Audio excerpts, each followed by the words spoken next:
रतन टाटा का जन्म 28 दिसंबर 1937 को मुंबई में हुआ था। वो एक साधारण परिवार में पले बढ़े।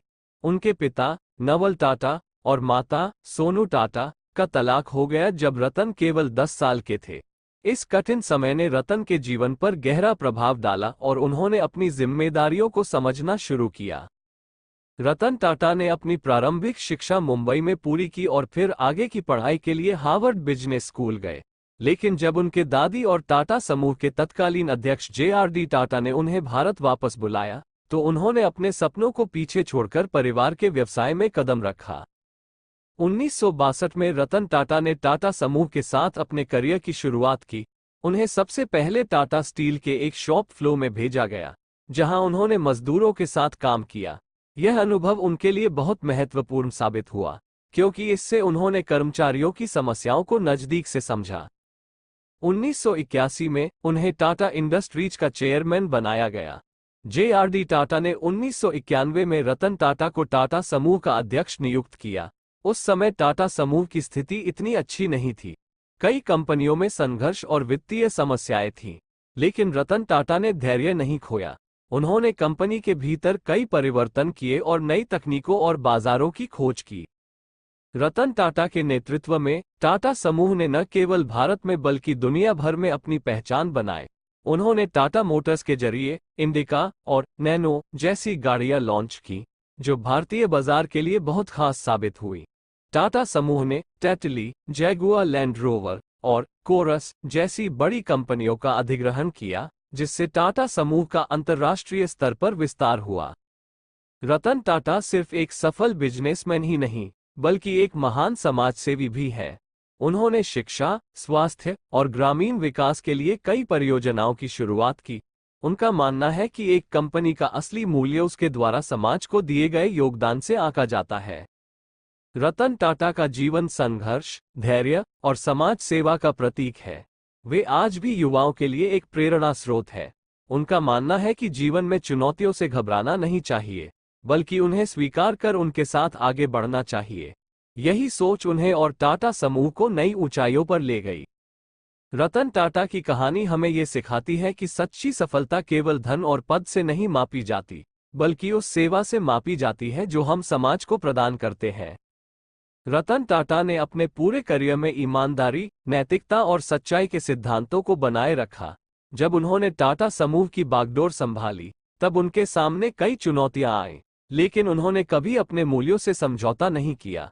यही कारण है कि टाटा समूह को आज भी एक भरोसेमंद और सम्मानित कंपनी के रूप में देखा जाता है।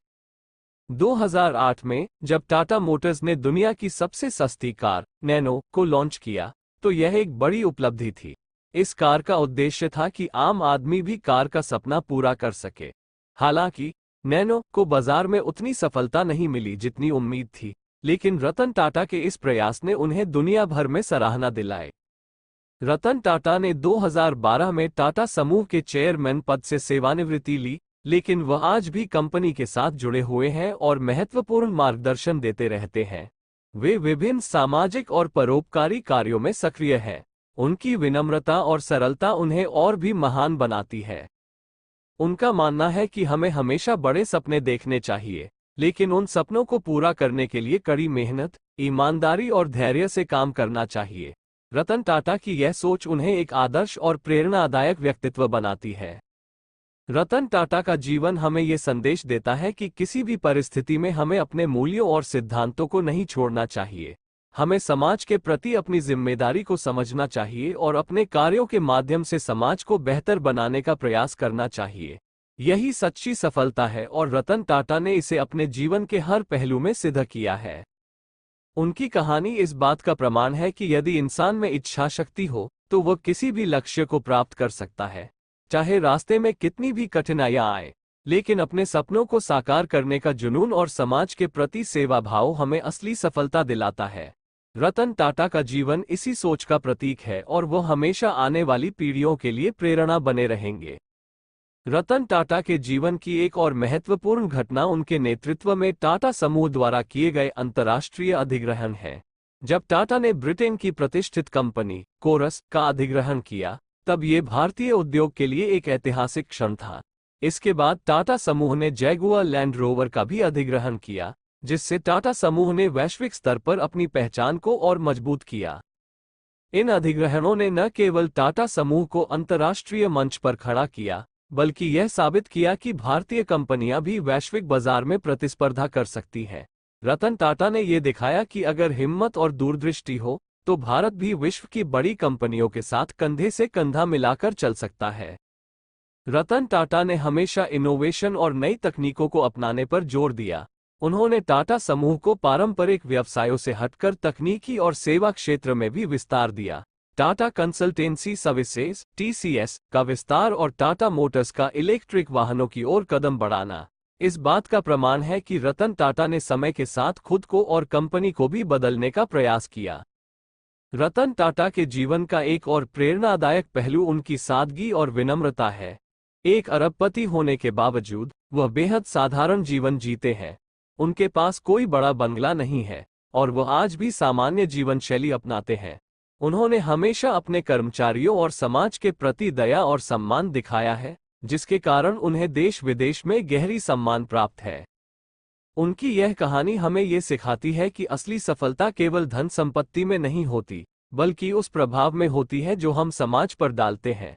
रतन टाटा का जीवन और उनके द्वारा किए गए कार्य हमें ये प्रेरणा देते हैं कि हमें अपने कार्यों में केवल सफलता ही नहीं, बल्कि समाज के कल्याण का भी ध्यान रखना चाहिए। रतन टाटा की यह प्रेरणादायक यात्रा एक सच्चे नेता, समाज सेवी और विजनरी की कहानी है। उन्होंने दिखाया कि किसी भी परिस्थिति में अपने आदर्शों से समझौता किए बिना भी बड़े से बड़ा मुकाम हासिल किया जा सकता है। उनके जीवन के ये मूल्य और उनके द्वारा किए गए कार्य न केवल उद्योग जगत के लिए बल्कि हर व्यक्ति के लिए एक प्रेरणा स्रोत है। रतन टाटा की इस कहानी से हम सीख सकते हैं कि सफलता का रास्ता संघर्षों से होकर जाता है और उन संघर्षों को धैर्य, निष्ठा और समाज के प्रति जिम्मेदारी के साथ पार करना ही असली सफलता है। उनकी यह प्रेरक गाथा हमेशा हमें अपने सपनों को साकार करने और समाज के लिए कुछ बड़ा करने के लिए प्रेरित करती रहेगी।